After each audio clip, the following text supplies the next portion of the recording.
What if Auradon was built on a lie? Yeah. I know that sounds dramatic. But after everything we've seen across the Descendants universe, from Isle rebellions to rewritten legacies, Descendants 5 might be the chapter where the fairy tale finally cracks. At the beginning, the story felt simple. Heroes on one side. Villains on the other. Auradon shining. The Isle suffering. Clean lines. Clear morality. But every new generation has blurred that line a little more. When Mal, Evie, Jay, and Carlos first stepped into Auradon, they were supposed to prove that villains' kids could be good. And they did. They changed the kingdom. They opened doors. They redefined what legacy meant. But what if that was only the surface? What if Auradon's entire foundation, this idea of separating good from evil, was flawed from the start? Because let's be honest. Exiling every villain and their children to the Isle wasn't justice.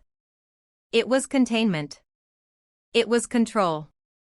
A glittering kingdom built on isolation and silence. And Descendants 5 could finally ask the dangerous question. Who decided who was good? Now imagine a new generation rising, not just heirs of heroes or villains, but heirs of decisions they never made. And instead of choosing sides, they start questioning the system itself. That's where things get explosive. Because questioning the system means exposing it.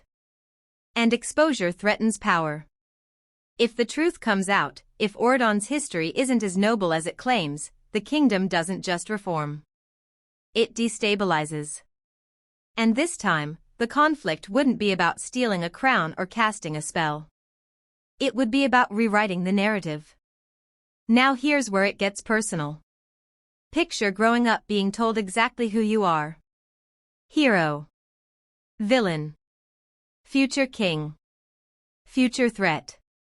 Your name carries history before you even speak. Your destiny feels pre-written. But what if you realize none of it was your choice? That identity crisis? That's bigger than magic. Descendants 5 has the opportunity to go deeper than any film before it, beyond spells and songs, into themes of autonomy, inherited guilt, and freedom from legacy. And here's the twist that could change everything. What if the new villain isn't wrong? Not power-hungry. Not revenge-driven. Not chaotic. What if they genuinely believe Auradon is broken, and they have proof?